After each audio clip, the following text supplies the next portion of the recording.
I am calling to order this meeting of the El Camino Real Corridor Task Force. And would Melinda please call the roll? Councilmember or Mayor Kranz? Here. Councilmember Ehlers? Here. Planning Commissioner Sherrod? Oh, that's Susan Sherrod, Patty Fisher. Here. David Seeley from the Mobility and Traffic Safety Commission. He's absent. Chris Calkins, one of the property owners of El Camino Real, not present. We have Byron DeArgel, who is also absent. Ron Dodge. Here. George Capiello. Here. Sherry Yardley. Here. Michael Glenn. Here. And then Nikki Cometa is also absent. Okay, very good. So we're going to take the agenda items from the top. If you don't have a, can we put that meeting agenda slide up, or do we want to talk about that a little bit? Okay, let's go to the project status update, then we're going to go to the draft streetscape amenity options, and then we'll have public comment afterwards, and it would be on any of these previous agenda items. So with that, we'll get started with the project status update.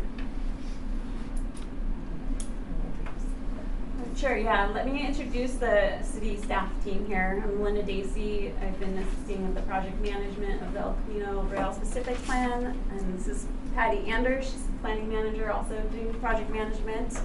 And with us, we have our consultants from Brick Engineering, Brooke Peterson and Shannon Bear. And they've been coordinating and doing a lot of the heavy lifting of the specific plan document and all things the El Camino Real Specific Plan. We'll turn it over to her. Thank you. I'm going to stand if that's okay. So just want to kind of orient a little bit to what we're, here tonight for. Just a couple things on the meeting goals. So primarily, we know that it's been a while since we were here last meeting with you. So we wanted to just bring you up to speed on kind of the new specific plan changes and objectives. Included in that, and really the reason kind of driving the changes, is there's been state law that was adopted last year that we need to kind of reflect on how we approach things in the specific plan. And then we're going to turn our attention to streetscape options and show you some images and some renderings and just get your thoughts on what you'd like to see related to those. So just jumping into the update, as I said, we were last here with you in December of 2022. At that meeting, we just did a recap of the walkabout that you did as a task force, and then we specifically talked about a couple of main components of the specific plan: the community benefits program, and then draft development standards. So I'm going to give you kind of an update on where we're at with those components. And then after that task force meeting, the consultant team together with the city really went to work drafting the specific plan. And then kind of midstream in that, as this legislation was coming out and as the city was starting to understand further what the implications could be on the specific plan, there was a council meeting in June of this last year where the city attorney kind of gave a briefing on two key pieces of legislation, which I'm going to actually go through too. And then that led to a change in direction from the council on what the specific plan needs to include, how we need to approach it.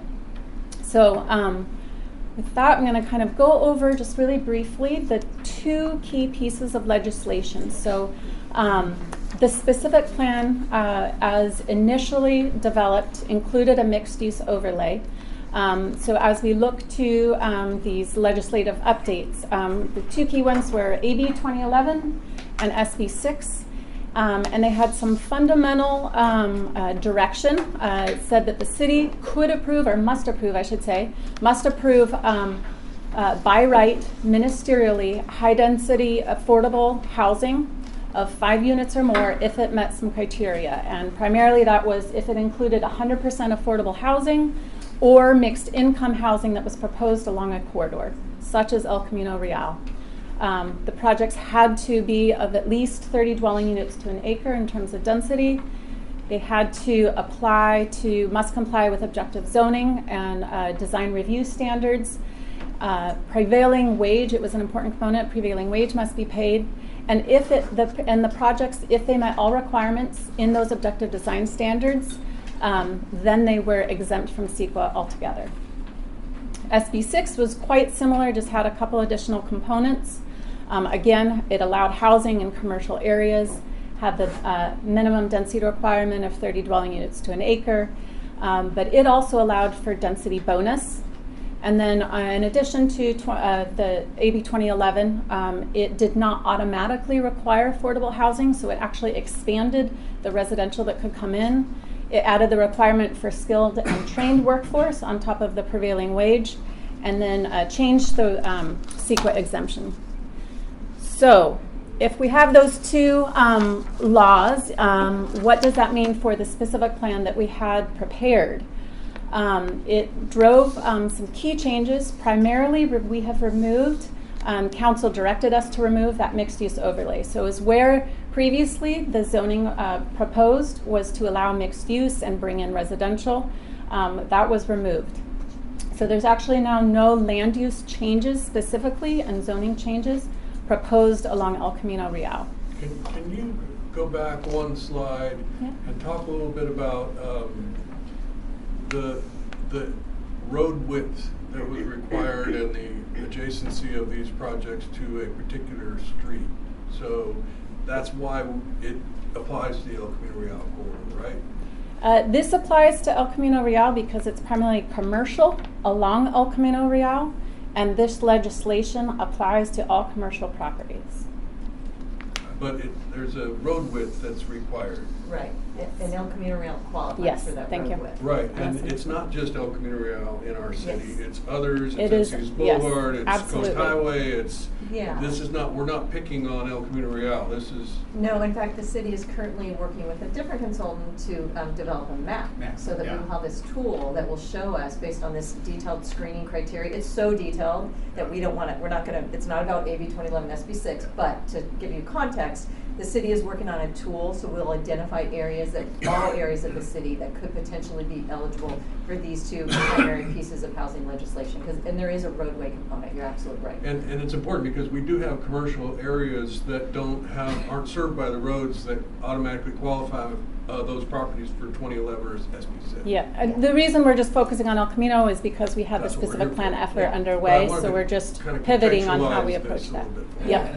And I think that when we talked about AB 211 at the city council meeting, we asked for that map by parcel. Any idea when? Yeah, so the laws are quite long and nuanced, so we're going through a detailed QA/QC Yeah, right I now believe it, yeah. because we want to have it as the most accurate tool as we can. So Mhm. we have, maybe a couple weeks. Oh, that quick.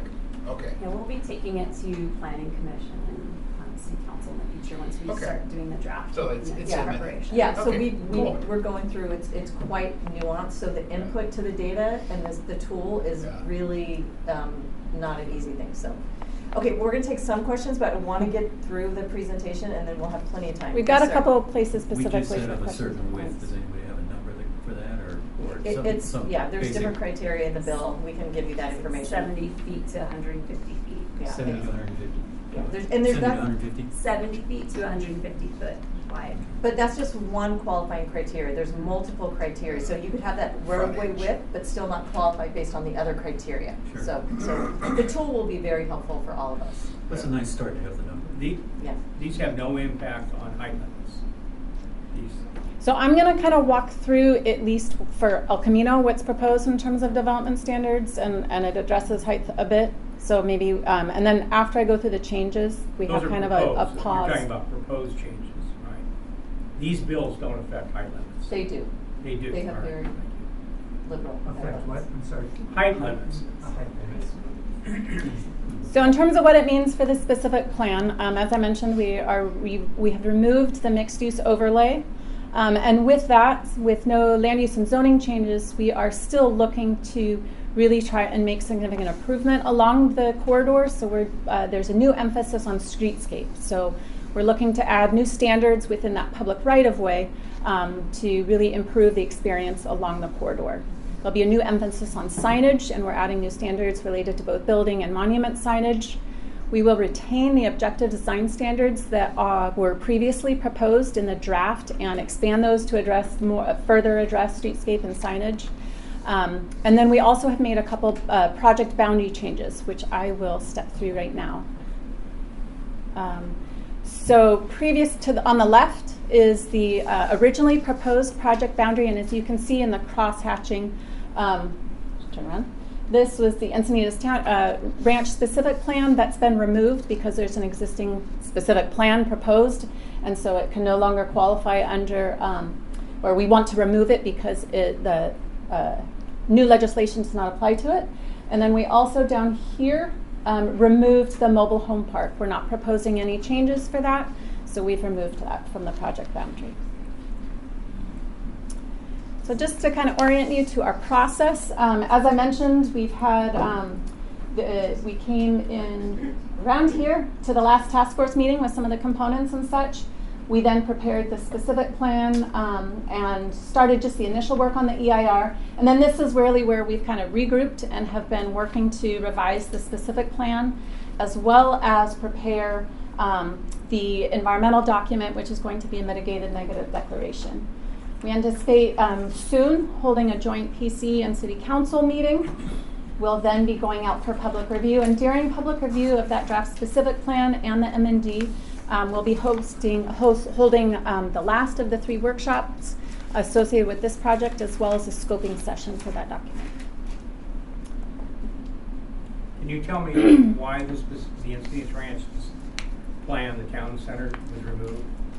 Yes, legislation, the proposed adopted legislation treats the specific plan. If there's a approved specific plan in place, then the legislation does not apply to it.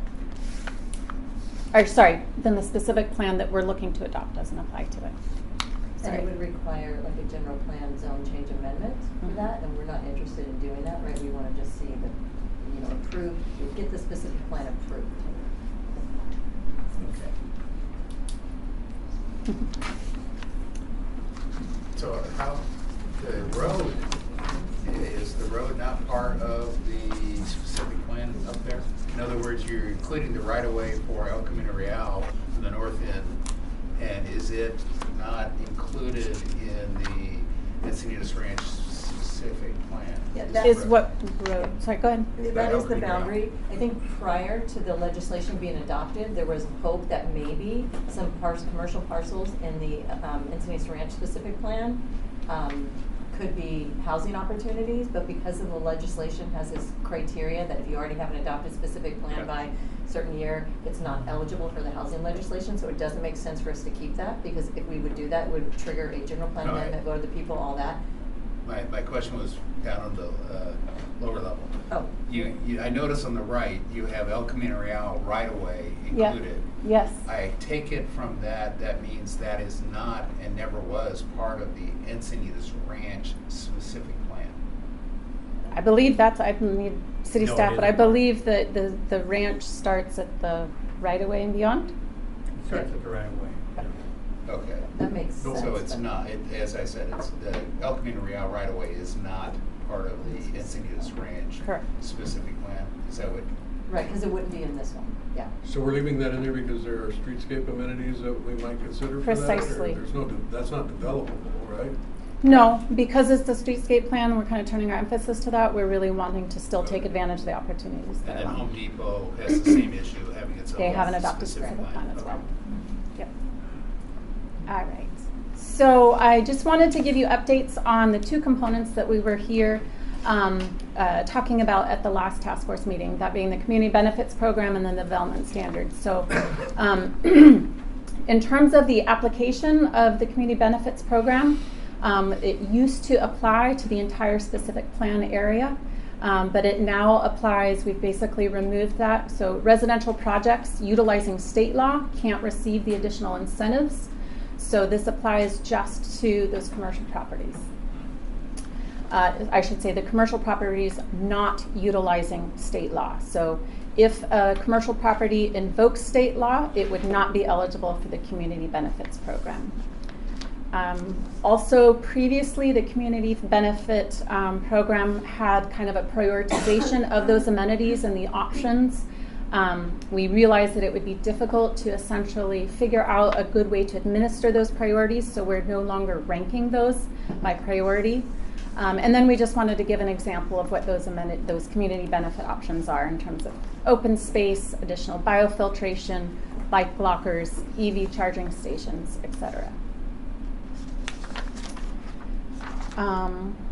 Also, in terms of updates to the community benefit program, given the change in eliminating residential, we've just revised the community benefit program to address the development that would occur in the underlying zones. So as you can see here, we've just had to delete the increased development potential because we're no longer proposing or offering residential as an option. And then we've eliminated the discounted permit fees. In terms of updates to the development standards, these development standards will now apply to all non-residential redevelopment proposals within the corridor that are proposing to add greater than 500 square feet. So if it's less than 500 square feet, the development standards would not apply, or if a project is proposing residential and invoking the state law, it would no longer apply.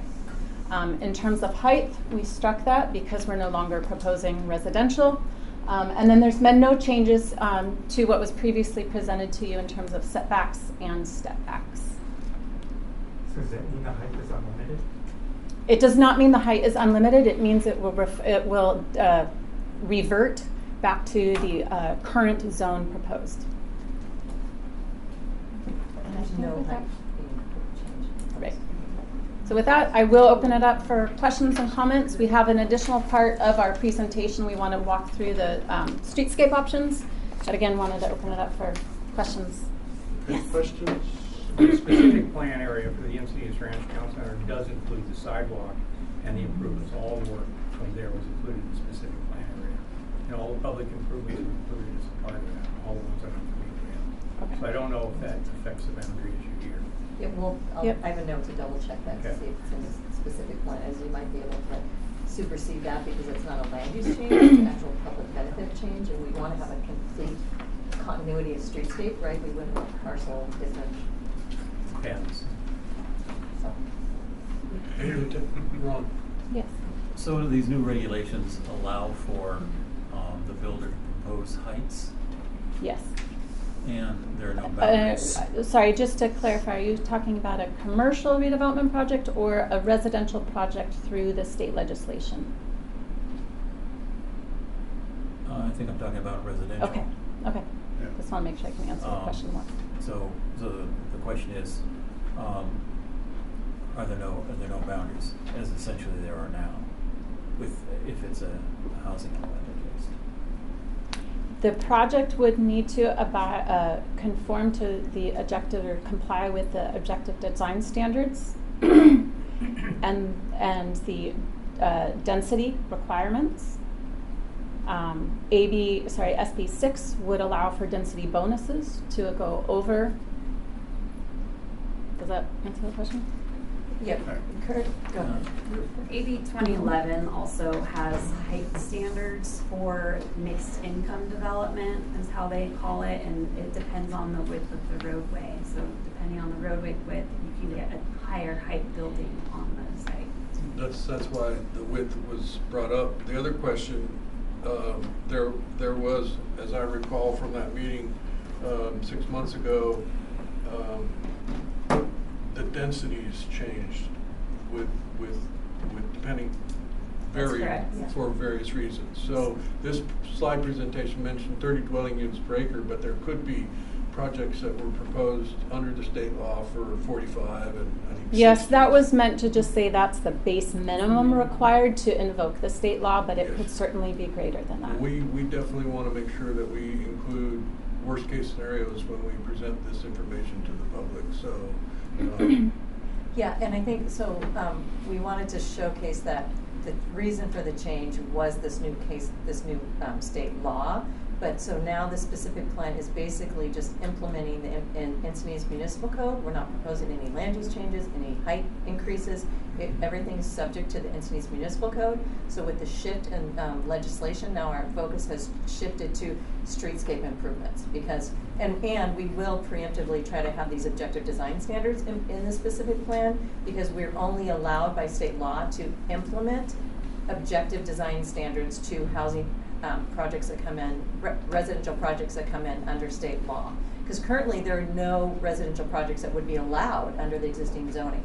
So the only housing projects that would come in would be those that were complying to the new legislation. So, just to be crystal clear here, the original approach was going to be an overlay. And we were going to identify what the dwelling units per acre would be on that overlay. And now we're saying that we're going to adopt a specific plan that is limited to 2 stories and, you know, the existing density. But we're going to let the public know that there is also this new law that allows for residential development that can go as high as 60 dwelling units per acre, depending on the width of the road and other things. Right, so we want to be proactive in knowing that these areas are eligible to potentially receive these types of development. So that's why Brooke and her team have developed these objective design standards, step backs, you know, and development standards so that we can preemptively have criteria in place that if they do come in, we have some sort of local control.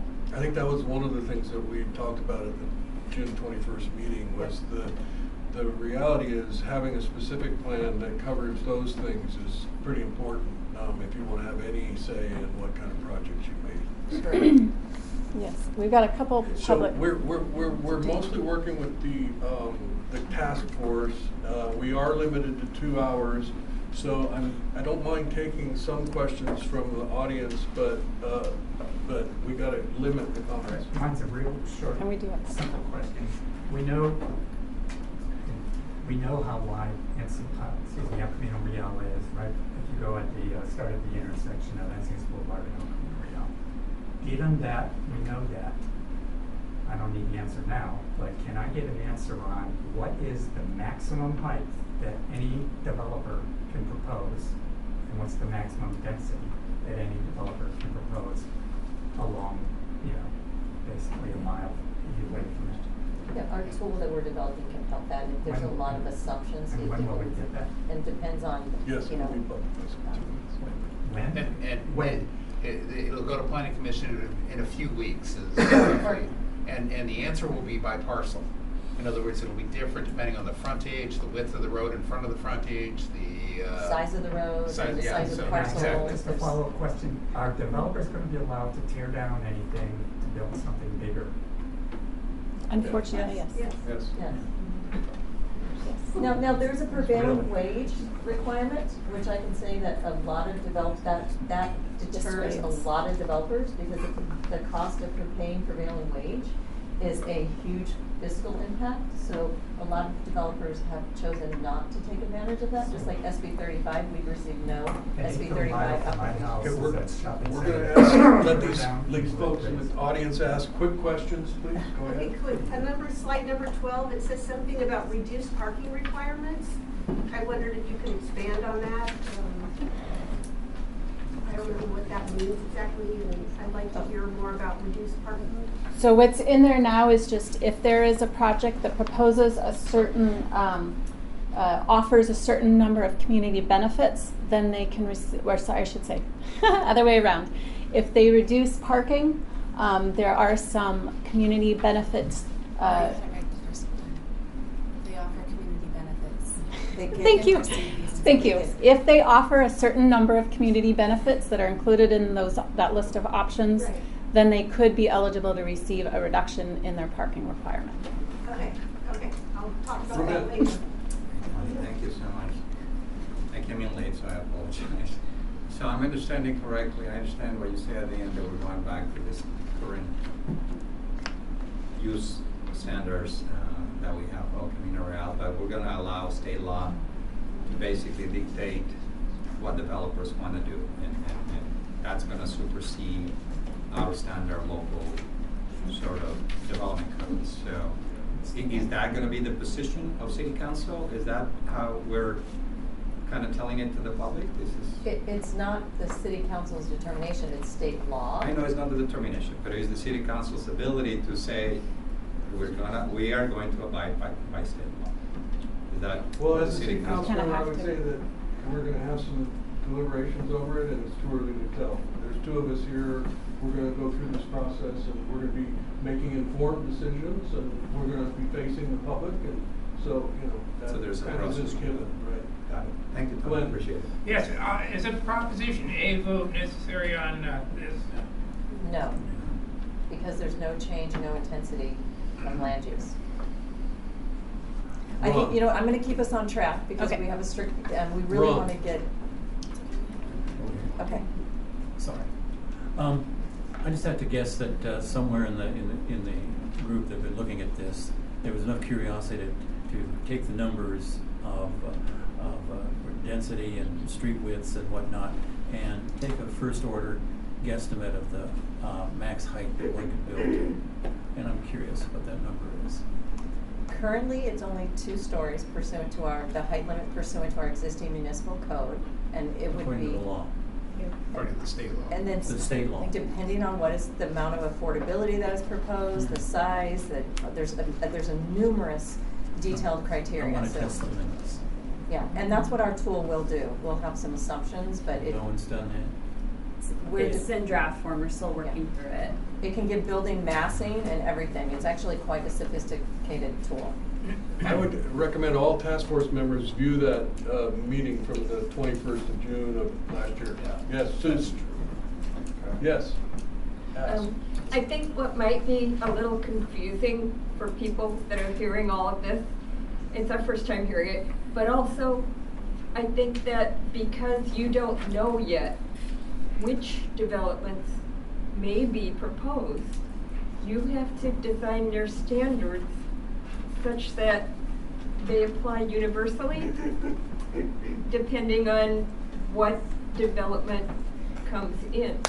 That And is- I think it makes it a little confusing for people listening because they're not thinking about it that way. They're thinking about what about how much specific height or how much specific density but we don't know. Correct. We can't say the answer to that right now because we don't have firm application or proposals that are in a specific site.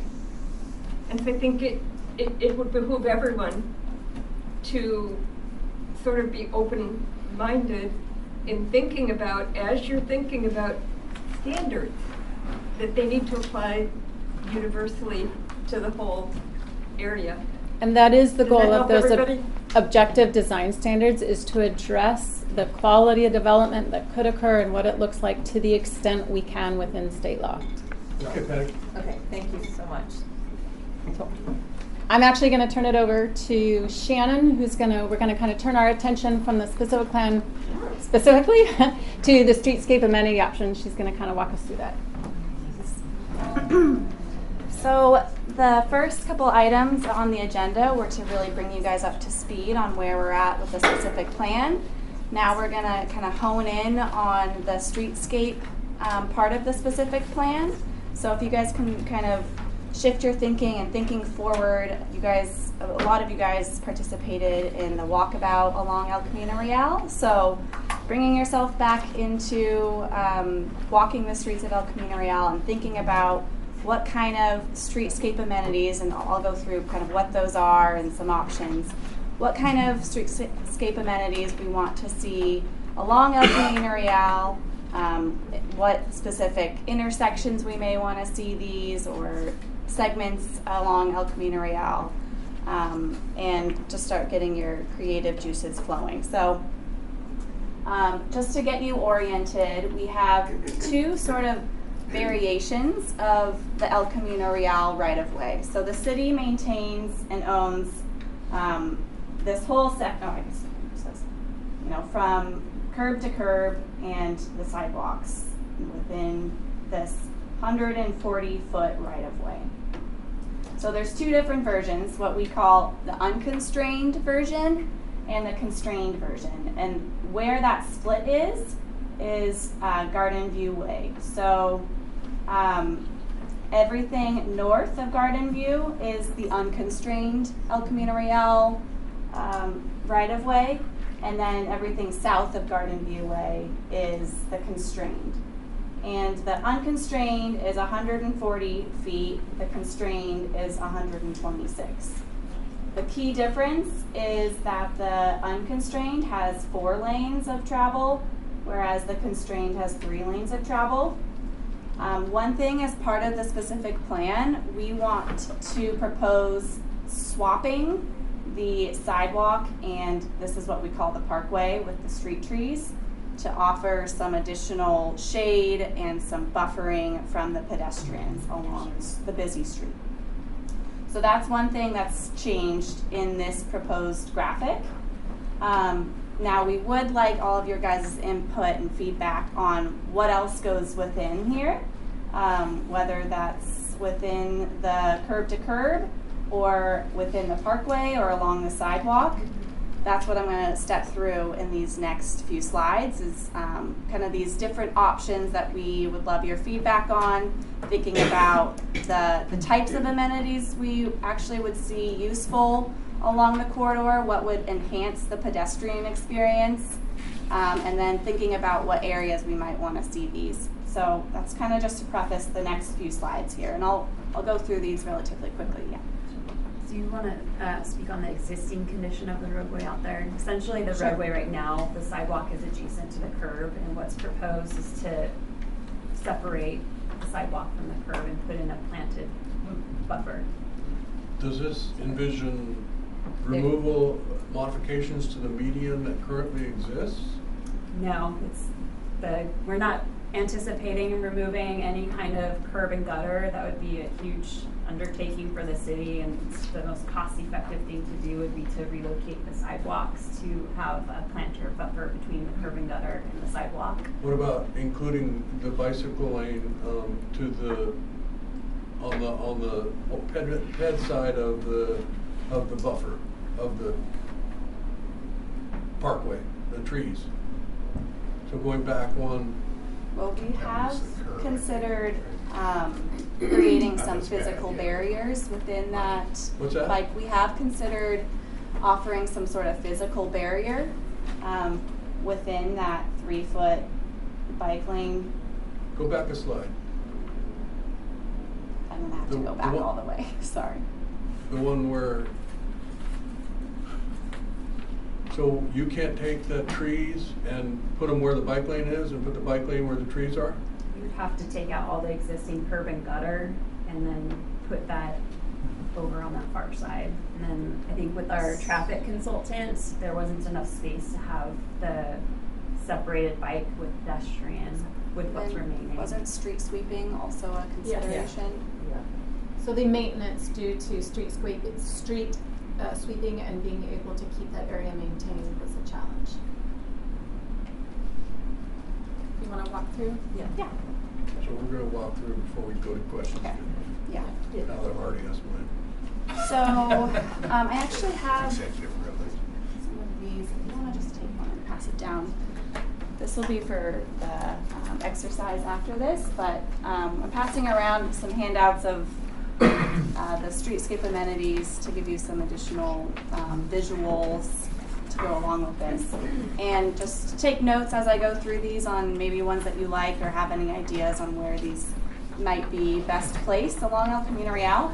So first is pavement. So thinking about the sidewalks, thinking about the crosswalks, driveways, what kind of pavement would we like to see that gives visual cues for pedestrians, for drivers, for altogether just better safety? For the bike lanes, which, as I mentioned, we have this 3-foot buffer here between the bike lane and the travel lanes. So what can we do within that 3 feet to create some physical barriers, to offer some better safety, to maybe give some visual cue that you're in the El Camino Real corridor? So there's some more physical ones, there's maybe ones with curb and vegetation. And then thinking about lighting, not just street lighting, but also pedestrian lighting. So some that go along the street that might be taller, ones that might be off to the side for sidewalks or paseos. This is more of a contemporary style. We also have some options of traditional lighting. And I guess to step back, the reason why we incorporate different types of styles is that so we can write these into the specific plan as standards or requirements to try and tighten in what developers can produce and what the city will produce later. So light poles and banners. Some light poles offer, some artistic or informational banner options, or maybe lighting. Something we could consider to offer some branding along El Camino Real. We want to make sure that people know that this is El Camino Real, and it's going to bring new sort of life to the corridor. And then parkway planters. So within that parkway, we just have street trees shown, but maybe there's variety between trees and planters to offer some greenery. And then seating. So there's a couple types of seating we've provided options on with contemporary benches. It's a long corridor. We've heard it'd be nice for there to be some places to sit while you're walking along this long corridor. So we have some contemporary options and more traditional types of options to think about. And then bollards and bollard lights. So bollards can be used in a variety of ways to keep vehicles from passing onto pedestrian or bicycle facilities. So that's another option we could think about, and another way to brand the corridor of putting, this one has an example of islands. And then bollards can also offer lighting. If there's going to be any sidewalks that are off the main street, those might need additional pedestrian lighting. So bollard lighting could be an option in that scenario. Thinking about the trash receptacles, that's something that is necessary to keep the streets clean, but also a nice way to brand. As you can see here, they have a branded option, but to also, provide a better experience for everyone. Bicycle racks. We kind of have a few different options, more iron and wood versus branded and steel. Tree grates can be another interesting way to create some visual breaks and interest. And then for screening, fencing, and walls, if there's any particular situation along El Camino Real that there's parking or some type of garbage facility that we need screened, or even a retaining wall, what do those walls or fences look like? We want to be able to create some standards on that, and this might help shape that conversation. So we've seen these. Before we go to these poster boards that have those right-of-way situations, or those two El Camino Real variations of the right-of-way on them, just to reorient yourself, this is the existing unconstrained section of El Camino Real, where we have 4 lanes of travel, the 3-foot bike lane, 7-foot bike lane, 3-foot buffer, sidewalk, and parkway. So thinking about what types of amenities can go along that northern stretch, the unconstrained area, as well as the constrained area, which is to the south, has fewer lanes, and still has that 5-foot sidewalk and 5-foot parkway that we are proposing. So constrained means it's less room, is that all the difference? Right, exactly. So it's got 126 feet versus 140, so it's tighter. And there's one less travel lane. Right. Correct. So question, where is the, on the west side, on the unconstrained northern portion. You're talking about moving the sidewalk over. There's a chain link fence there today. Would it essentially move the sidewalk on the other side of the chain link fence would go away, but placement, where is it relative to that chain link fence? Because my recollection is, isn't the sidewalk from curb to chain link? Not exactly sure which part. I'm Are you talking about where there's that wall?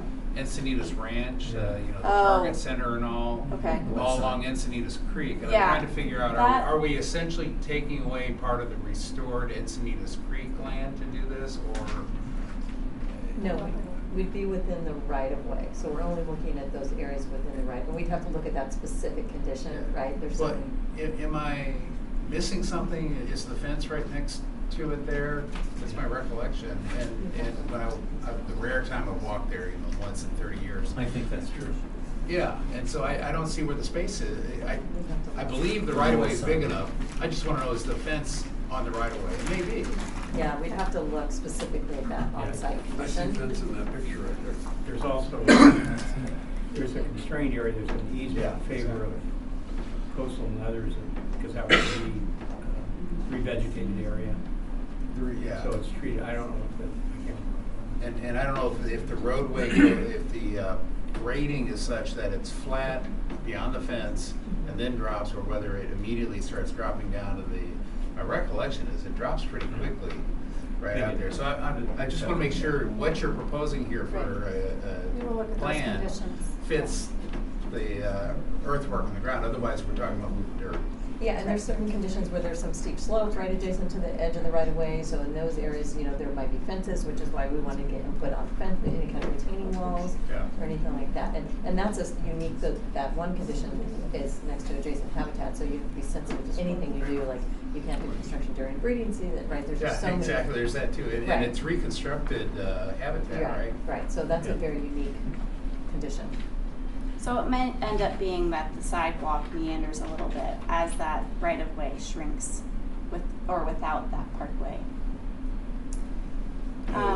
So with that, Yeah, that's the next portion of the meeting is going to be going over these poster boards that we'll bring up, and Brooke will help facilitate that. But now that you guys have seen all the streetscape amenity options, we'd like you guys to look around at the handouts, and we can place them on the maps here, and then we'll regroup and have everyone speak out their feedback. Yes. Just a quick question on kind of might help this next process, almost a recommendation. Is there any distinguished difference between the plan for the constrained versus for the unconstrained? So like everything you showed, all these options of how you can design and decorate each side. Whatever is done, is it consistent with both, or can one be different from the other? It can be different, and that's why we have two poster boards, one for the constrained and one for the unconstrained, and we can propose some different variations between those because they're under two different circumstances. Yes. Yeah.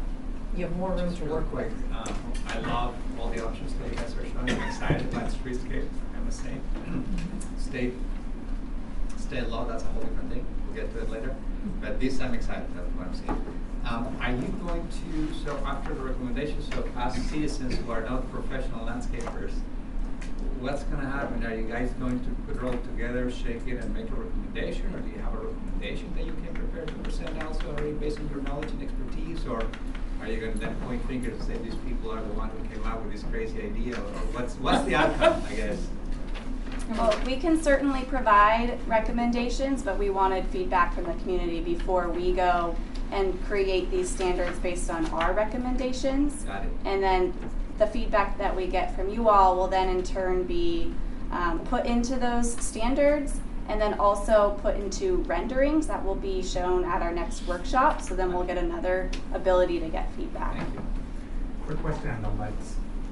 Is it safe to assume that they all generally consume the same amount of electricity, or is there a considerable difference in electrical usage? Not necessarily, and what that should be, in your opinion, is some of the feedback we'd like to get. So there How do is I a know? disparity. I might look at the light code, that's really cool, but it's a... I would say giving us your feedback on the design style would be most important. Okay. And then from there, we can look at the lighting specifications. So are we limited to just these ideas? I mean, Not necessarily. These are just intended to get your juices flowing. If there are specific ideas you have beyond that, we welcome that as well. Well, I don't know what my ideas are, but I would like to see something different. I mean, we're Encinitas. We're not just your standard city, and we're very art eccentric. And I personally would like to see an attraction down there, bring people down there, bring people to shop in those areas.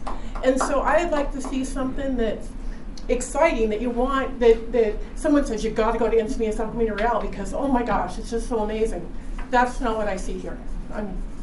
That's really helpful input, though. I mean, yes, you don't see it here in terms of sort of I'll call them almost generalized options, but saying that it's a priority to have a particular like art feature or some sort of feature like that is certainly something. Features, but yes, I mean, that's something also to draw input, people down there. That's also input that helps drive our design recommendations. Yeah. So there's been a huge change in scope, right? Huge change in scope. Yes.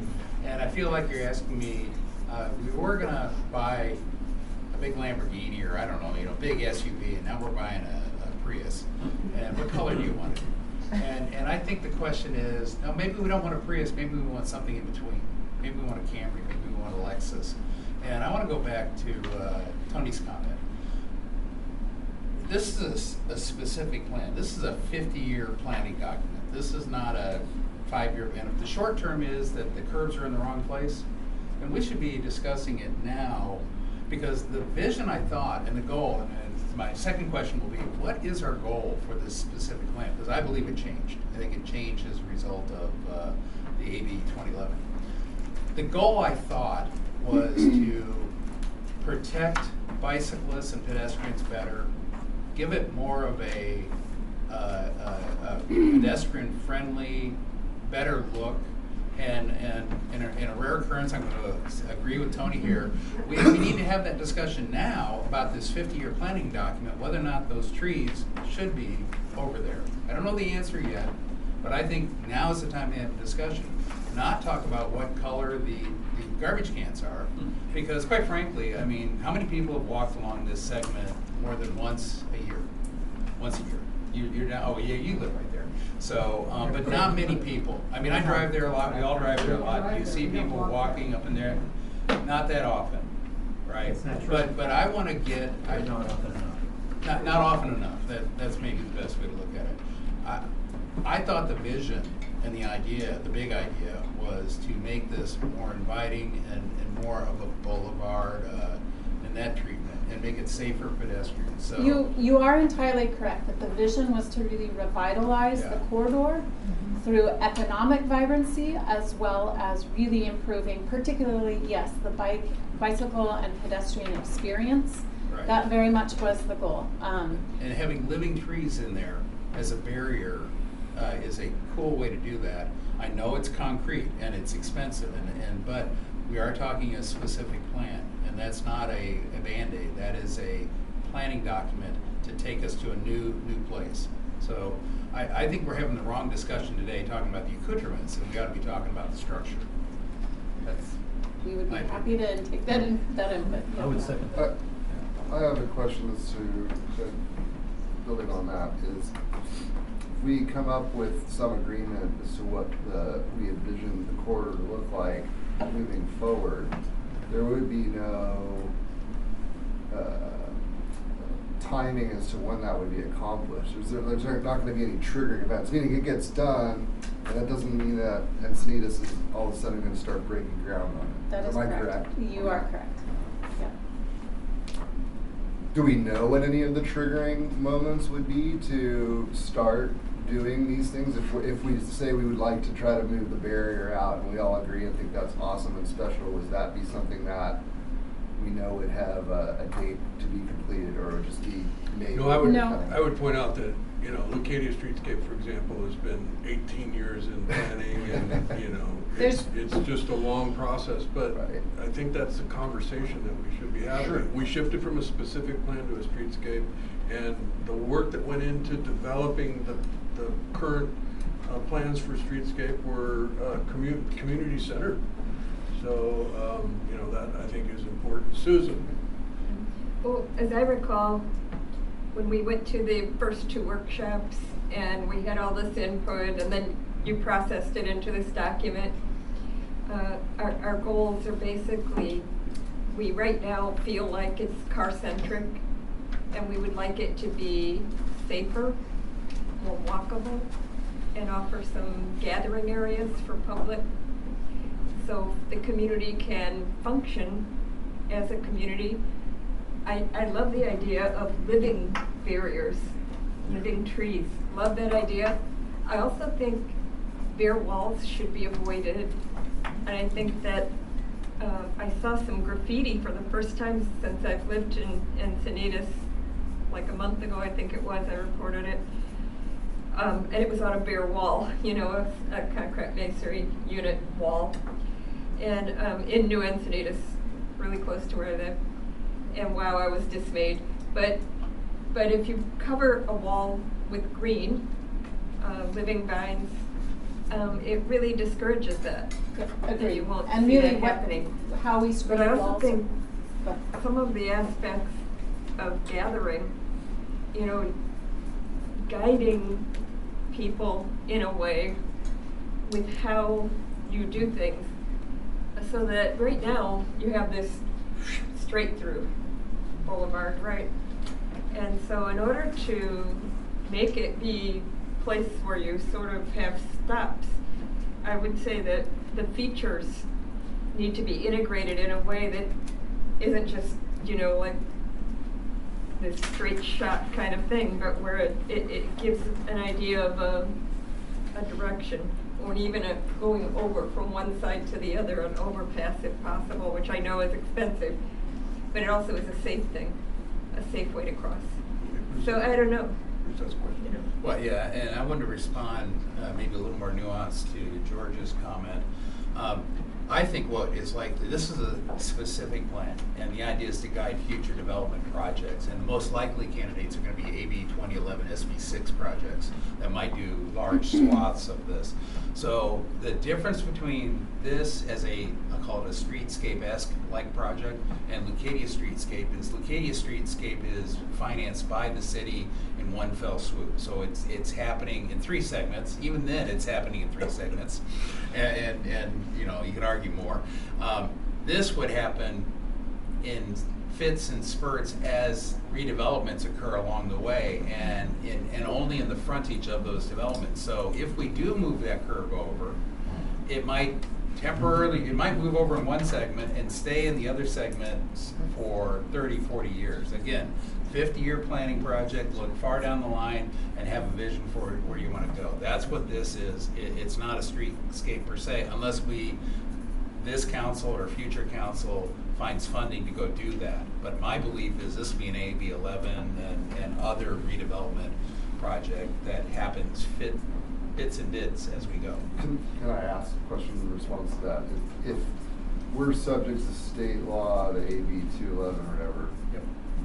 Can we include within the streetscape specific plan, within compliance with that state law, a requirement that any development creates public use space?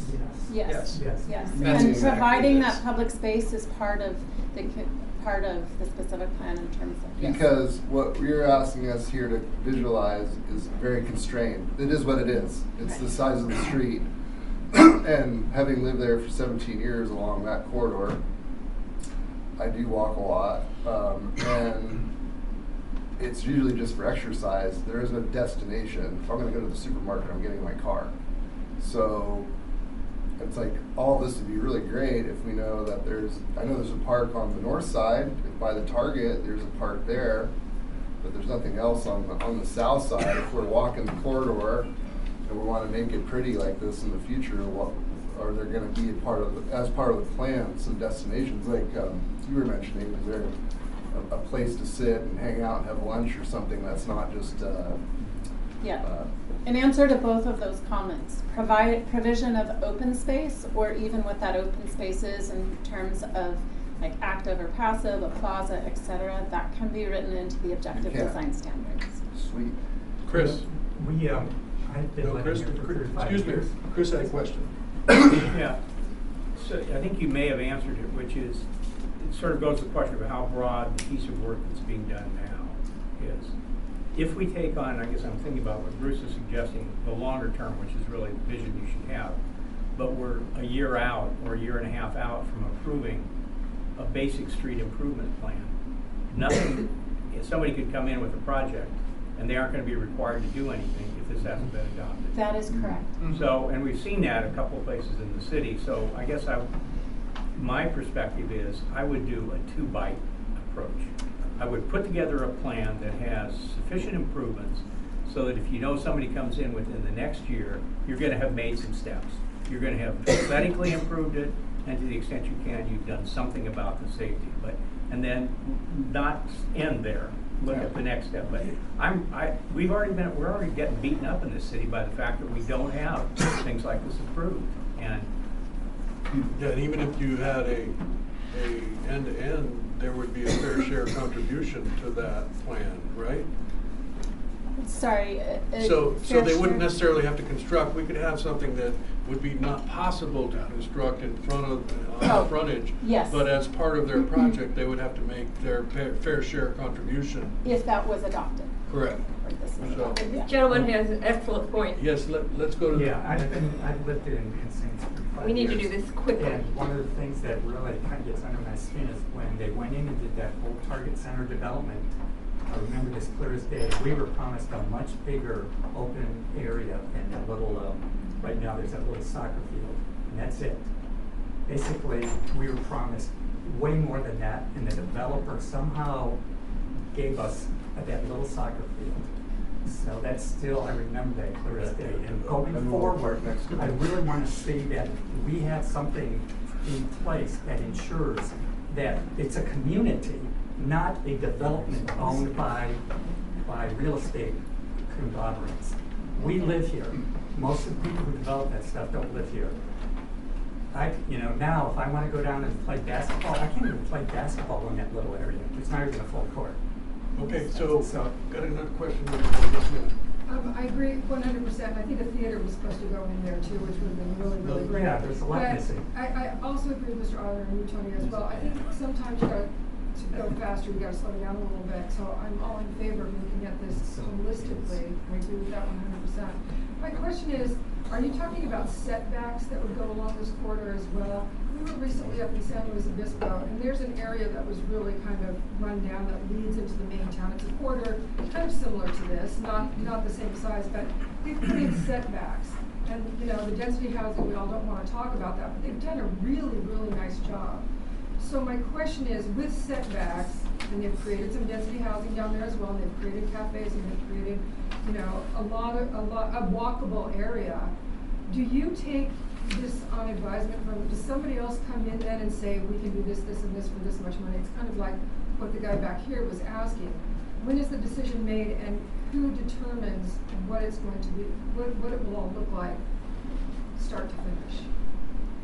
The developer will come in with a proposal, but our intent here is to write in the standards, for example, things like setbacks.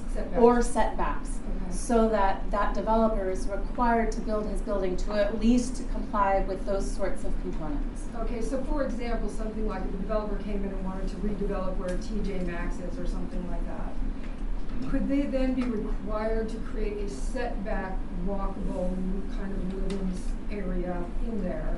Absolutely. Okay, that would be part of the requirement for development. Okay. Yeah, I'm kind of disappointed by this plan. This looks to me like putting a facelift on strip malls, and that's all there is. Earlier, I'd envisioned having the walking path go, especially on the west side of El Camino Real, having the walking and bicycle path go in further to the front of the stores instead of walking past and biking past the back of them. Moving the walking path further away from the pavement creates the spaces that we want, and you could even put in a merry-go-round or something. Jim. Thank you. First of all, I want to compliment Councilmember Ewers for taking a long view, because that's what we should have in view. where we're going 50 years from now, and we should be working towards that now. And I submit that what we should be doing is building Encinitas for Encinitas. Yes. Right now, I think it caters a little too much to through commuters. That's why we need 4 lanes. That's why we have 55-mile-per-hour speed limit south of Encinitas Boulevard. And if we had something more for walking and biking, make it more, have more walk appeal, then I think that'd be for Encinitas, and that's what Encinitas wants. Because that's what downtown Encinitas is like.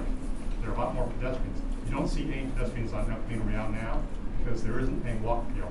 And that's what we should be doing, is working on the walk appeal. You've done a little with your plan, but not very much. So. Okay, thank you. Yes, sir. I agree with everything, but Bruce made a good point. I think this is part of what needs to be communicated about this, and realistically what can be done and how will it happen. This isn't a street plan like with Katy Boulevard, right? It's not going to happen in a cohesive manner. It's going to happen piecemeal. Per developer coming in and develop every little center. You know how many centers are on El Camino around this space? I don't know. There's a few. A lot. If we're looking at 50 years, yes, great long views. That 50 years would be really painful if we moved curbs and everything out and things were really different, and it happened one at a time. And you've got a parcel that is the Bevmo Center, but then you got the next one that is updated, right? And you know, it looks great, but Bevmo Center isn't touched for 20 years. You've got this line and this disconnect. So this has got to be something, and I think it's important in communicating what is viable here, that in my mind, hearing all of this, beautiful trails and paths and all that, unless you want to go to sleep and wake up in 50 years when it's all there, that's going to be a really painful period of time when you've got all this piecemeal stuff coming. And honestly, you know, I mean, I'm not sure why we wouldn't try and do it similar to the Bouquet Streetscape, only not quite as long, but. Well, that's the perception I think that a lot of this is. And that's why people think, oh, let's have these meandering trails and paths. Yeah, that's not necessarily true. It's not gonna have to be piecemealed. The part within the city's right-of-way can be a full comprehensive approach like the Leukemia project. It's the things that are outside of the city's right-of-way within that setback is what would be piecemealed. Yeah, but the issue is that, you know, if we're not gonna, you know, we're gonna worry about where the curb and gutter currently is, and we're gonna talk about that being the only way we can do it, then we're not really using the long view and making it more attractive to bike and walk. And so that's part of the question. So, Ron. In our initial discussions about this, timeframes, a short plan sounded like it would take about a year, the better part of a year. It sounded like it would be a long ways out before we had whatever together. If that's the case, I think Chris makes a good point that you have something on the books so you don't end up getting caught short. And I don't think what you have put on the books has to be much more than addressing this. And we look for the deeper reach with a longer plan. I kind of thought this whole process was a little short-sheeted anyway. If I can just sort of finish out and sort of clarify what you're saying, it's not just what happens along the right-of-way that we're trying to prevent something that we don't want coming in. With adoption of the specific plan is when those objective design standards on that potential residential development that invokes state law would come into play. So without the specific plan, I got the sense that there's a significant time frame from today until we have something that is defensible and usable. Well, there was an EIR process, and we were going some things, and so there was a timeline that was put up there.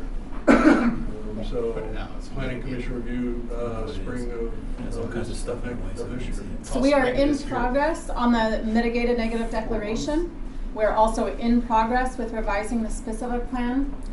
Meeting with you and getting your input on the amenities was a crucial part of finishing out development of the standards. So we are looking at coming to City Council for hearing in spring of this year. Patty, are we doing some sort of 4 months exercise at the boards? Is that what we're that going was to do the now? intent. Yes. Can we pause on questions and take advantage of the exercises? How long is your question, Susan? I'm short. I just wanted to know the step back and setback that you guys already have figured out. That's not what we're doing on poster Correct. one? Correct. We are talking purely about Oh, the it is part streetscape of it? amenities. No. Correct.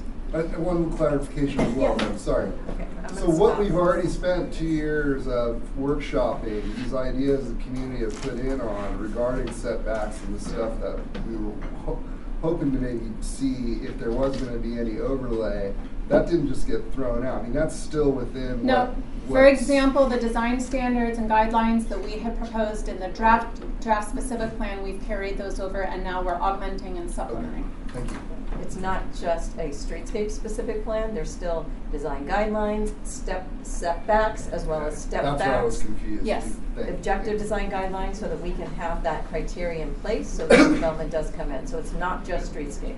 But what the big difference is that the size of the buildings and the density have gone up radically in the meantime. The big difference is Because that of there used to be an overlay that would allow housing everywhere, and that is no longer the case. With Now, that- it will only be if developers choose to take advantage of AB 2011 SB 6 for residential. But commercial development that would redevelop or come to the area would still be subject to all the design guidelines, the setbacks, the open space criteria, all of that. So it's not, I don't want us to just focus so much on AB 2011 SB 6 because there is commercial development and redevelopment that will be subject to the specific plan as well. My point is that AB 2011 will be subject to the objective Yes. design, Yes, exactly. design requirements. But what used to be a 3-story building could now be a 6-story building in some segments of El Camino. In other words, the animal you're setting back now is bigger and just huge and denser and more people and more everything parking. That's the importance on those And so standards. what we workshopped, we are now workshopping, what we workshopped was a different animal than what we are potentially, one of the options, the AB 2011 SB 6. So I actually think we should go back and talk about, once we get the map, once we get the understanding how big and tall they can be, I really think there's some re-workshopping just to make sure assumptions didn't change. Understood. Mr. Mayor, do you want to keep taking public comment or do we want to do the exercise? Yeah, Glenn? Yes, as a member of the Mobility and Traffic Safety Commission, I'd like to suggest that there be some pockets along El Camino Real for bus stops. Even if we don't have a bus route now, I don't want to see buses messing with the bicycle and pedestrian facilities. Okay, yes, sir? No, I didn't. Good. Okay, one more thing about the Quick, time. Ron, quick. Okay, so sometime in spring, which is roughly 3 months long, we're going to be reviewing what with council what the plans and structure of this plan is going to look like, and sometime after that, it may be into effect. I'm just trying to get a sense of the timeline that somebody like Mr. Calkins was worried about with getting caught between now and June with somebody with a right idea. Yeah, there's nothing to prevent something like happening until this is adopted. Right. And it's not going to be adopted for probably 6 months minimum.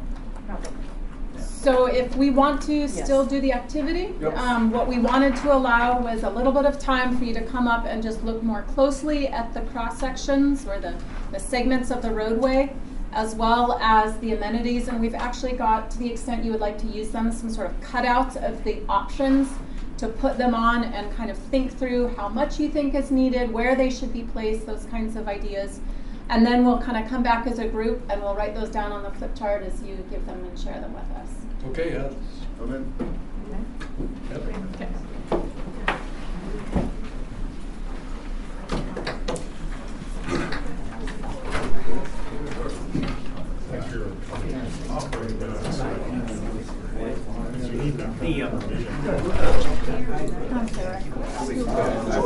Let me just step away from the light. I'm sorry.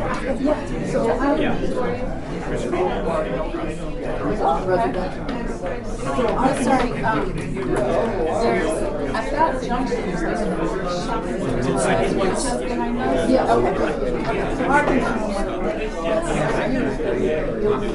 So we just have a lot of policies, but I don't want That is Here's what I'm trying to in this basically, it's would allow an apartment house to come in and be approved without going to council. If that's a social concern, right, that's still No, it isn't.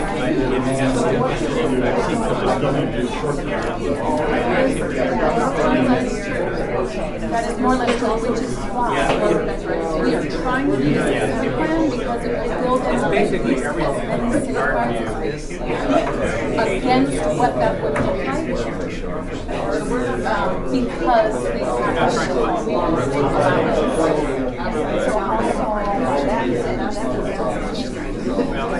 I don't, that's what they have a bunch, and there's so much complexity to the law and so much variation. If they provide it so much affordable, or there's these wide, so there's a whole range.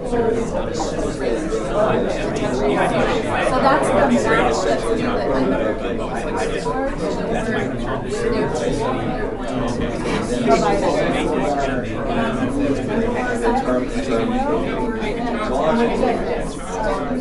we are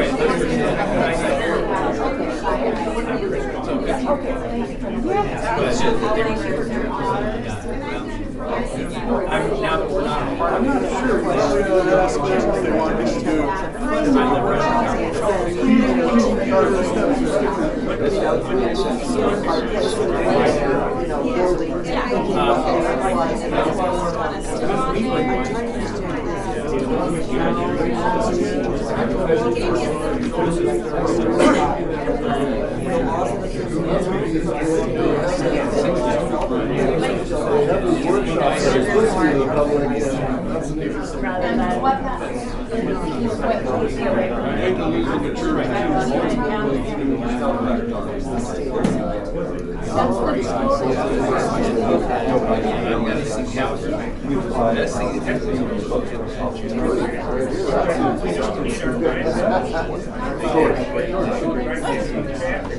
Yeah, Chris. Chris. He was asking the question about who decides where the workshops are happening. Well, Patty and Owen,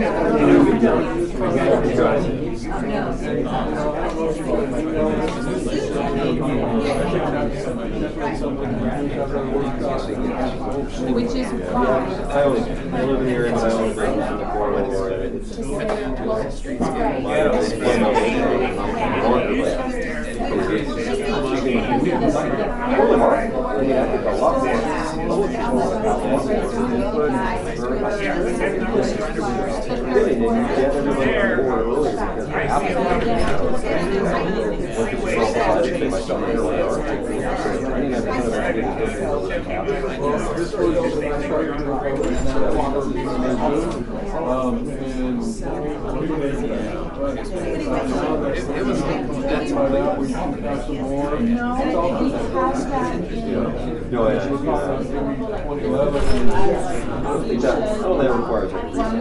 it's really that question about me. I want the people that live in the area to come the city or part of the county and into my business, set things up, and I did. So that people come into my business, let's see what's going on. It's like, let's get people where's your business? Right there, you know, with the bottom end. The old flavor. I didn't talk to people specifically, but while I was there, I saw building were floors you will see it. People want to talk. he says terrace, so a step back is that terrace. I built a mission. I've got it before me, it was Pacific Builders, and I said before it was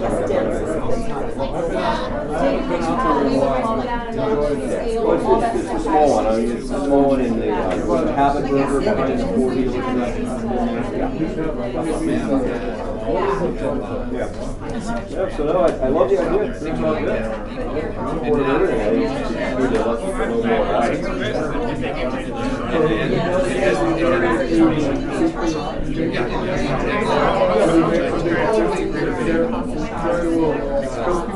Exactly. Yeah. So what is your?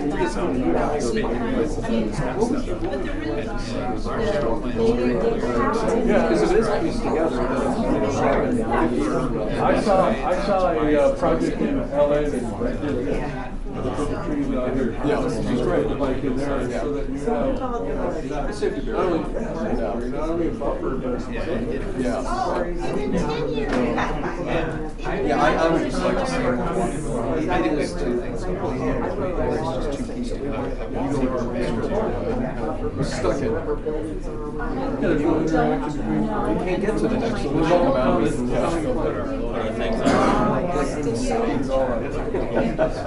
Do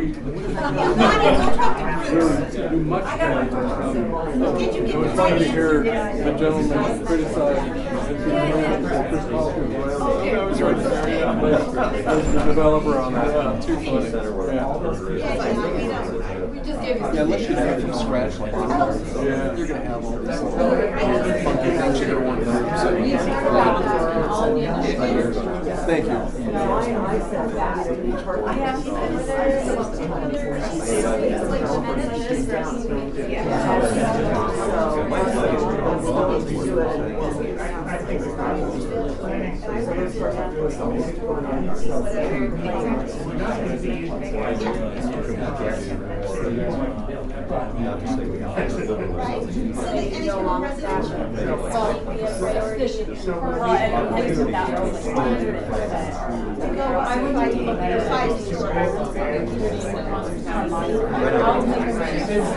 They find out it's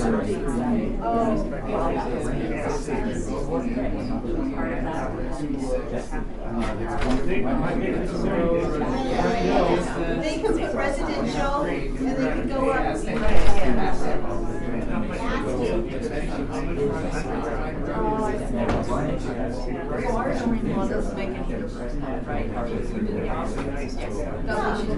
Okay, so we still can have residential 5-story. Well, I'm pretty sure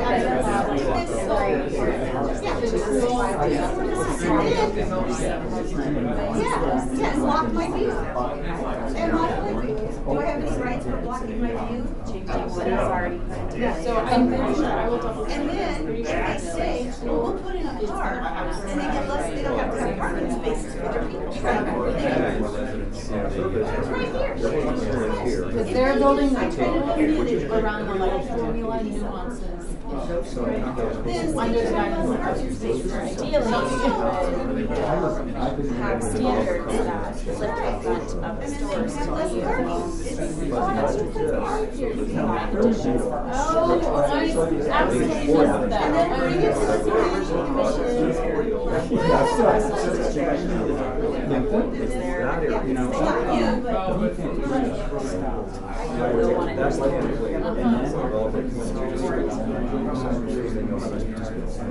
How about the citizens that live in the neighborhood and don't want it? That's you. Who cares about us? We just pay the taxes to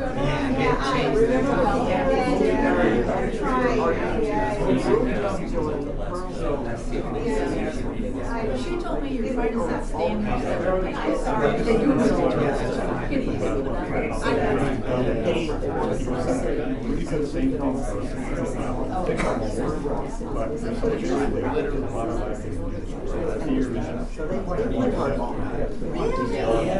But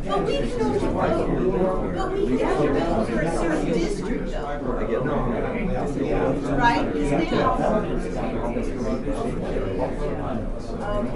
Because the district, if you,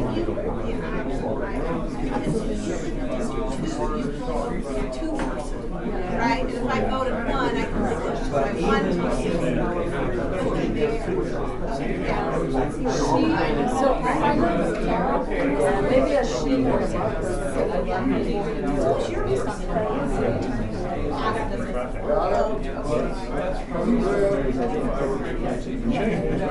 Negative deprivation. That's just the term. There's a lot of like details that spill. I can't go wrong with anything that's damaged. As far as like the structure. Physical environment. Just that's another term.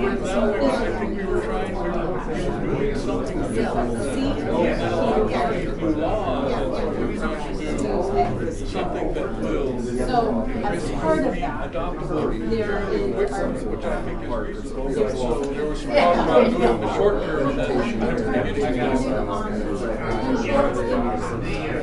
I'm worried that way. Oh, it's not. No, I can't. That at least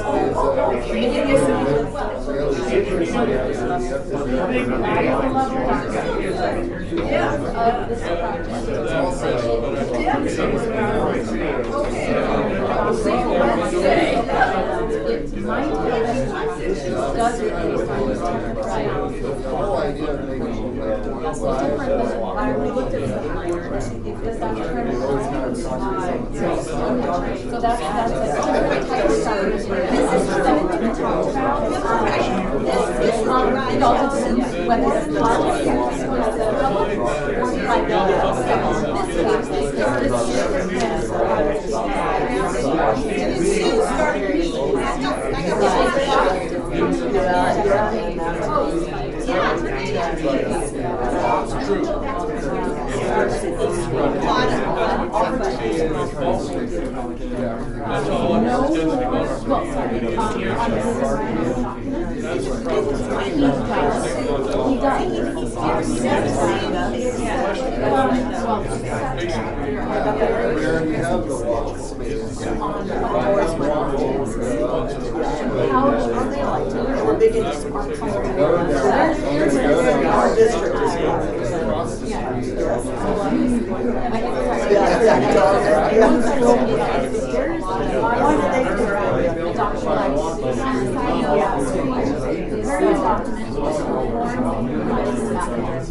That's all I'm suggesting.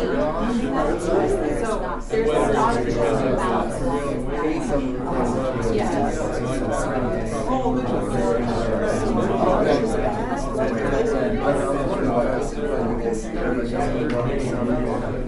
But not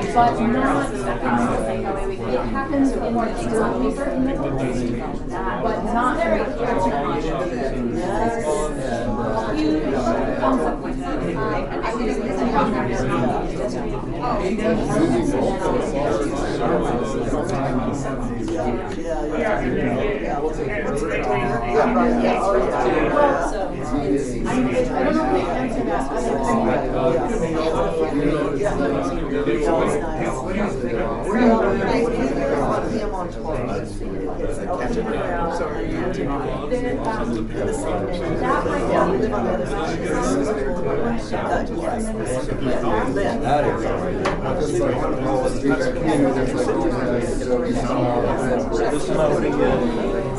Putting in the rules.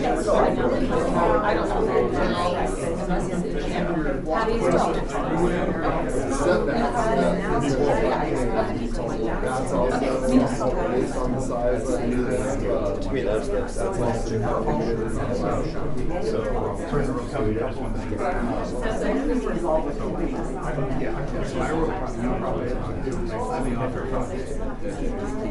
We're going to reconvene in about 2 minutes, and then we'll have any reporting out.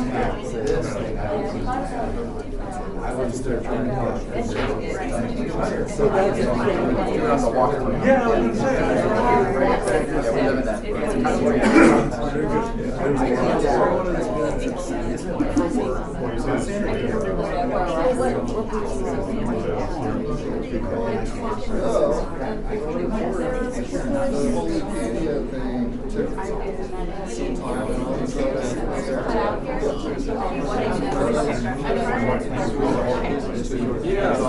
Yeah, and I'm never there.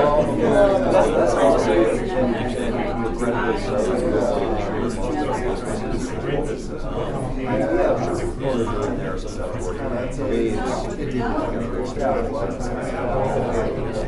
But they give me something that someone can buy to drop something off. But no, because I'm not in my business. So thanks for organizing.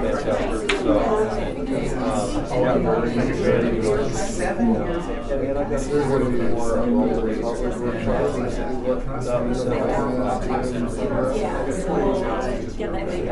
and so, friends, they're all also live in LA and work in Salt Lake. They can't, and they really have a prospect of being able to smaller. That's what there's nothing we can do. Well, it's part of the geographic areas.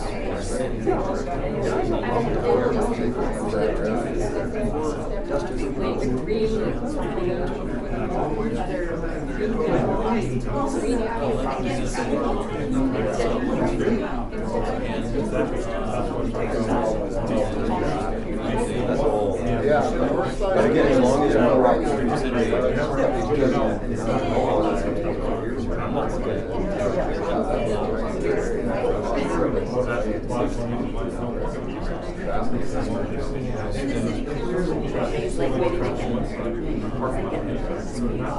exactly. The same as outside. If it wasn't for the sheriff, I was in an Uber that got pulled over by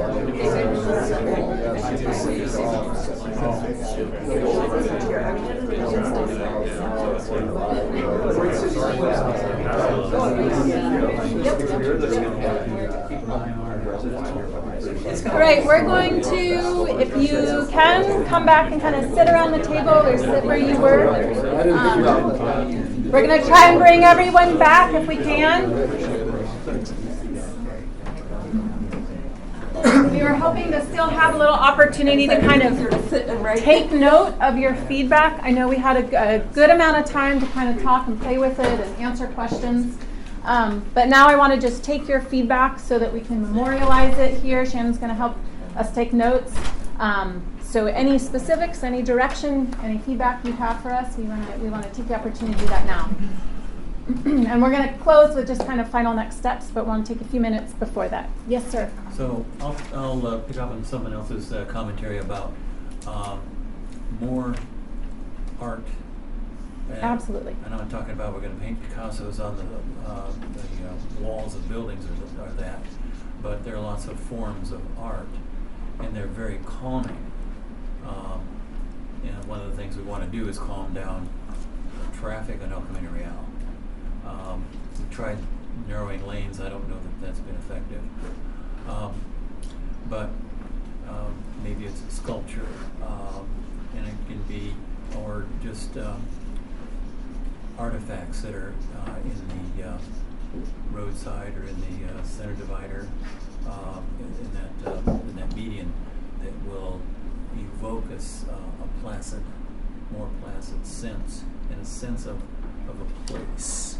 It's not just a raceway. Understood. And also could potentially, what was said earlier, is create a reason for, or put features there that people want to come and see. Right. Yep. Others? Yes, sir. Sorry, behind you and then. Just to kind of actually distinguish between the two zones, what they call one is constrained and unconstrained. Right there on Mount Vista, so where that is. Garden View, yeah. You know, maybe and it looks like it's pretty much right in the middle. And all of a sudden, I was just having this envision because on Coast Highway through Acadia, the roundabouts. I don't know what the general population is. I think they're great.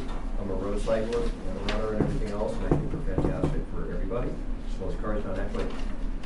What about like the idea of a large roundabout at that split point? And I know it's a lot of car lanes, but anybody traveling in Europe and all that, there are massive roundabouts. It looks like chaos, but they work. And in the middle of it, you can have like a nice community, I don't know, Encinitas Tower, who knows, right? But You're here's right. what- We can certainly ask our transportation consultant about that. Yes, traffic circles, roundabouts can be used for multiple lanes. The more lanes you have, the bigger those roundabouts are, so it could potentially take up an extreme amount of public right-of-way, and we may not have that before we start running into the private space, but we could certainly ask the question. Sorry. I think just overall, if at all possible, to put a barrier between traffic and sidewalk would be my preferred on both sections. And is there any reason why, it might be controversial, but I know it works downtown amongst controversy, is shared bike lane? A big chunk of the day does not have a lot of cars, and they have the side, like the furthest lane is like painted in such a way that it's meant for slower traffic and for bicycles and bikes. Yeah. And I didn't see that that's an option versus like a bike lane just by itself separate from traffic. So I think correct me if I'm wrong, but I think what the term we would give to that is a share, where you're sharing the travel lane between the vehicle and the bicycle, and that tends to not be as safe. So providing that standalone and even what we would say buffered bike lane increases safety significantly than having those two traveling together. Especially on the speeds of this roadway. Yeah. Cyclists and And how do they get, I guess just curious, because how do they get away with it? One of the most trafficked areas in Hillcrest, or from Hillcrest from downtown, that was like the on-ramp to both the 5 and 163 access points. Super trafficked during traffic times. They did exactly that. And I know that the speed limit there is not more than 35 miles an hour. And I think that's the key. It's like The whole southern, so I'm saying the constrained section of El Camino is a 35 mile per hour zone, right? So are you advocating for a Shero instead of the bike lane? I'm just wanting to know whether or not that's something that's been considered as an option. Yes, for it has been. People and who know just, more than me to have their input on it. It has been, and we just wanted to provide the higher degree of safety. Got it. Yeah. Michael, no question. Thank you. Based on traffic studies, what's the minimum amount of lanes that you suggest, or the traffic studies have suggested? Narrowing it down to one lane, there's way too much traffic, like I understand. But the unrestrained, can that be brought down to 3 to match the other 3 lanes on the constrained? Meaning, can we lose a couple lanes on the unrestrained to make it 3 and to match up with and use that for pocket parks or anything else that maybe I don't bike remember lanes? the numbers, but we did talk to our traffic engineer about that, and we plan for the long term. Yeah. And so I don't know that he was willing to give up those roadways, especially at the intersection of Leucadia. Unfortunately, that is the area where we have most ability to do more improvements, but there's more pedestrian. Not many people are walking to Home Depot, so the need for pedestrian is on the constrained end, unfortunately. But yeah, we did look at reducing that. The extra lanes. And its intersection throughput probably driving that area more than it is the number of lanes in between intersections. So having 4 lanes in parallel crossing an intersection, you get more throughput per cycle. Did you have another question? Yeah, well, actually, I think a question or a point. Going back to we've got the AB 2011 case, and right now, if we did the specific plan, all of the Encinitas Ranch commercial would not be affected. And I have I guess a planning question for both staff and consultants. Can we split this up somehow into I'll call it a streetscape design, and does that have any teeth that would affect everything within the corridor, including what can we do to address future AB 2011 residential development, not only within the new boundaries, but up in the Encinitas Ranch? Are there other mechanisms other than a specific plan that we could then apply to a future development, or do we have to go change the Encinitas Ranch specific plan? Well, my understanding is Encinitas Ranch isn't eligible for AB 2011 SB6 because the time the specific plan was adopted, I don't know if it's SB6, but I don't think AB 2011 allows it, so it's not eligible for that. So when we see tool or Exactly. it Yep. won't be in there, okay, Correct. Right. cool. Nor Home Depot, Right. because Or that's Home Depot, covered under a because- specific plan. Excellent. Right, but Um, we But are. the other half of your question was, yes, so in order for changes to be made to that, you would need to amend the specific plan. Okay, so if we, and so now I'm trying to get to the mechanism as much as I am the what. I think the what's a big question we still have here. The mechanism, then, if we go and adopt you know, accoutrements and street furniture and where we put the curb, that kind of stuff, we do that within a specific plan would be a good mechanism. But is there also maybe a quicker, shorter term that could affect this? Can you do it? Because I'm trying to think that, you know, Hillcrest, when they move their curbs around within the right of way, that's not a specific plan down there in North Park and Hillcrest, is it? You know, I like don't- University Avenue? I don't know that specifically. It's probably a community plan. City of Encinitas, so City of San Diego does a lot of community plans. They have a lot of community plans, but in order to do that, Is that different?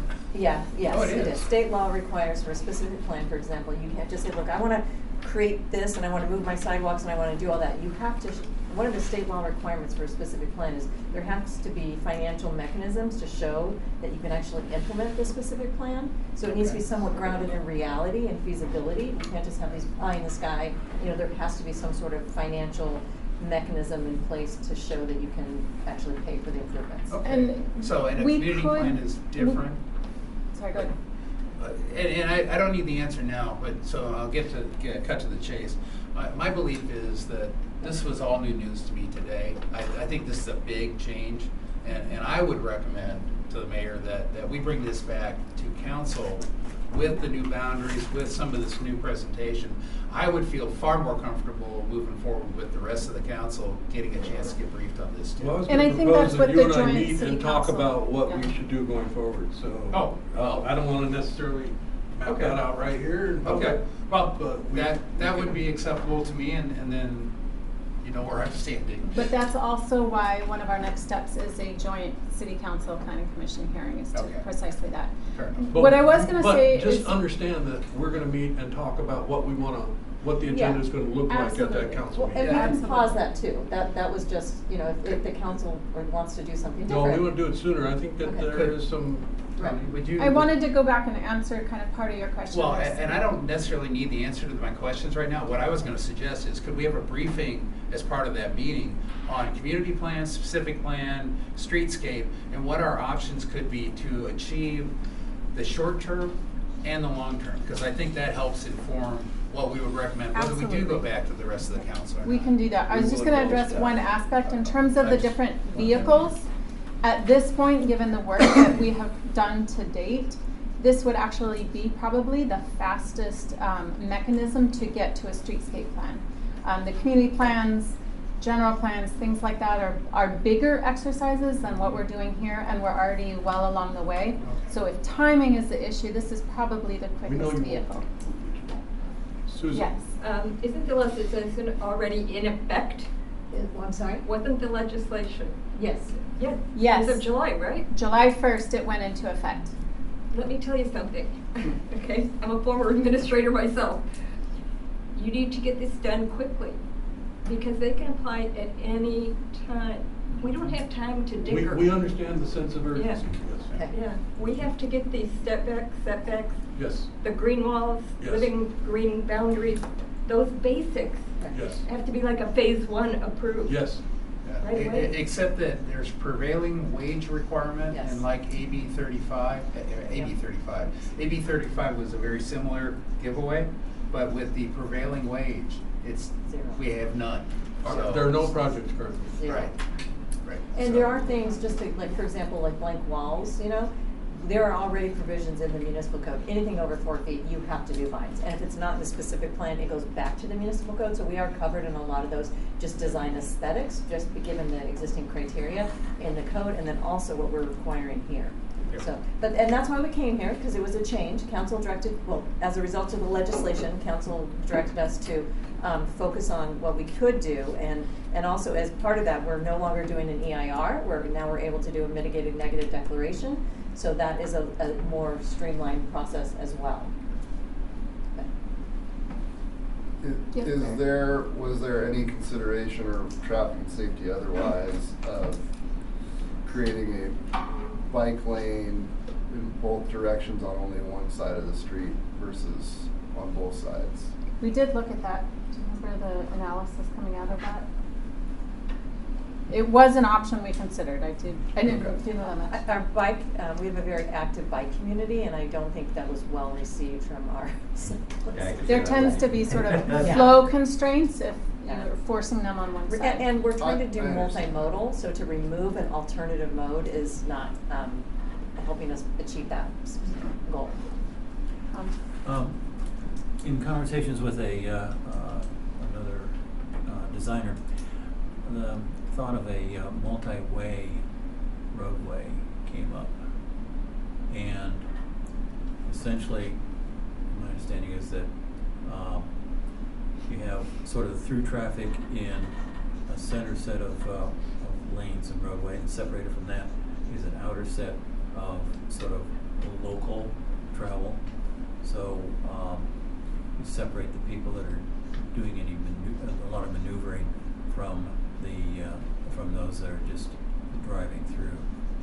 I think that it's like a frontage road concept. That was Kind what of. was proposed with the circulation element, and we brought that to the task force at one of the meetings, and we heard from the property owners along the corridor that they wouldn't be able to lease up any spaces if that kind of street design is what ended up getting put into effect. They wouldn't be able to do what? No? They wouldn't be able to lease their commercial spaces. Mhm. They would have issues trying to do that, so it would not make it economically feasible for them. Because one was done in San Francisco, replacing a freeway that was dismantled. So, let's figure out a way to get to the public comment period. So I don't know what more you have to cover. We were just going to go over the next steps, timing-wise, and then open it up for public comment. Yeah, just real quick. So as I mentioned, we with the change and removing of the overlay, and there's no change in land use or intensity, we're no longer required to do a general plan amendment or zone change or a vote, and therefore we're able to do a mitigated negative declaration. We are hoping to have that complete within spring-ish of 2024, and then of course we would do the public review draft along with the M&D. So that we could get public comment, but and then we were going to do a third workshop. But having heard the feedback today, we may, we're able to change that, and maybe we will, convene with council and see what if we perhaps bring something back to the council beforehand. So, we will talk internally, and then we'll determine what next steps would be, and keep the community informed. The whole idea is that we wanted to come back to the community and the task force and let them know the change, the legislation, and what that council direction was in terms of shifting with the opportunities that we have within the specific plan given the new legislation. And it was mentioned that maybe having a little more, marketing this thing a little more to get more community input would be good. So we will look to community workshop number 3 at the very least to have a lot of social media, direct mail, email information put out to the community. And I think we did a lot of that with our constant contact, our task force. Yeah, we sent out a couple notifications for the meeting tonight, and then in the past we've always done a newspaper ad, as well as I think with the walkabout specifically, we did do a press release for that activity. I think some of what we, this was a task force meeting, but we engaged the public also. But the workshops with more people, with maybe more boards, and the opportunity to kind of pick your brain a little bit, understand better, chew your ear, that I think is something that is very helpful and valuable, and I think people feel heard that way. So I look forward to that being a part of community workshop number 3. So. With that, then, let's see how much time we have. Yep, we have about 15 minutes left. I'm grateful that we got some public comment throughout the process, because I know sometimes it's hard when you sit through a presentation, but it's a balance because we want to get through all the information that we, have to share. So now we have one comment before the old El Camino Real, and I commented on this during that as a member of the public. We did public comment at the beginning, and I kept saying we should be doing it at the end. So I really appreciate that format change in this meeting from previous El Camino Real specific plan meetings. So maybe we exhausted all the public Yeah. comments. Yeah. Anybody? We're exhausted. Oh, here we go. This is actually small, but for some of my relatives, it's not. If you put sidewalks in, I know cobblestones and stuff like that look real cool, but anyone who's disabled will fall on that stuff. So. Amen. So please consider that. Thank you. Just a couple from my notes here. Going back to the bikes and the shared bike lane. I haven't heard e-bikes mentioned at all. E-bikes are changing the dynamic of bikes on the road. With kids or adults, they go faster. They take a shared lane. You said you looked at it, they're not safe. I don't know if that's historical data. They work. I think on Coast Highway, they work. If I'm on my road bike, I want to be in that. I don't want to be in the bicycle lane. I know cars see me, they're going to slow down. Even kids on e-bikes, I'd rather see them that are doing it correctly on the shared lane and not on a bike lane where it's people on beach cruisers putting along. So you have different bicyclists now. True. I think the shared bike lane, and with 3 or 4 lanes, that number 3 or 4 lane should be a shared lane. A Cheryl. There's usually a color demarcation. It's green. that Paint the heck. Whoever's driving It's knows, green. like, I can't be speeding up. I might come across slower traffic. And again, if we talk about phased plans, that can be done now. I mean, that doesn't pay for this, and that's a very low cost. And that could get people used to knowing that's a slower lane. If you don't want to drive slow, don't stay in that lane. So that's one thing. The other one is about marketing this, and, mention this, and, we'd love to see more public people here, right? Yes. But not everybody checks their email. Not everybody sees all that stuff. I did it once in my business. I'd love to see you guys offering local businesses in the corridor the opportunity to either post this information in their windows, in their businesses, or let them hold it like I did at my place. Have you guys come in for a couple hours in an afternoon and put your boards up and have someone there talking to the folks coming into business. That's how people are going to find out about this. Along the same lines, there's a number of HOAs that you can contact HOA. I think they'll then disperse the information to That's a their. great idea. I just wanted to agree with him and make everyone aware, because I live in that neighborhood, and I think he made a great point about e-bikes, and you guys should consider kids. Because this high school SDA is down there, and every morning there are tons of kids on e-bikes going on El Camino Real, down to SDA, turning on Santa Fe. So it's a major thoroughfare for kids on e-bikes going to high school, Oak Crest, etc. I just wanted to throw that out. You should call them if you have motor vehicles. Okay, well, whatever. Yeah, But motor vehicles. yeah, don't forget about all the kids in high school and junior high. They use El Camino Real a lot with their e-bikes to get to school. Yes, sir. That's a question, comment. Make sure the sidewalks are wide enough. Down at the beach, south of the Chart House and on George's, everyone loves to run in the bike lanes. Yep. And there's plenty of room in the decomposed granite there, but for some reason they like the wider bike lanes, and so the bikes have to kind of swerve, and so just make sure, I don't know if there's... And it's almost like you fall off the path and step down, and then you're kind of stuck between the curves. And you I even found myself having to go get up on, get out of there before a bike runs you over. True. I see no more raised hands. If there's nothing more from staff, then I think we're adjourned. Thank you. Thank you. Yeah. Thank you. Thank you. Thanks for videos. Yes, that presentation and audio recording will be posted on the project webpage. Oh, and I got it. I didn't even recognize you. I was like, where's Tony? That's okay. How are things You with look you? good though, I like it. Thank you. It's a good look. How are you? I broke my arm in 2 places. My bike got out, and it was really like a horse. And it threw me like a horse. I'll be okay. Yeah, I'm okay. I'm not in pain. I had 7 surgery with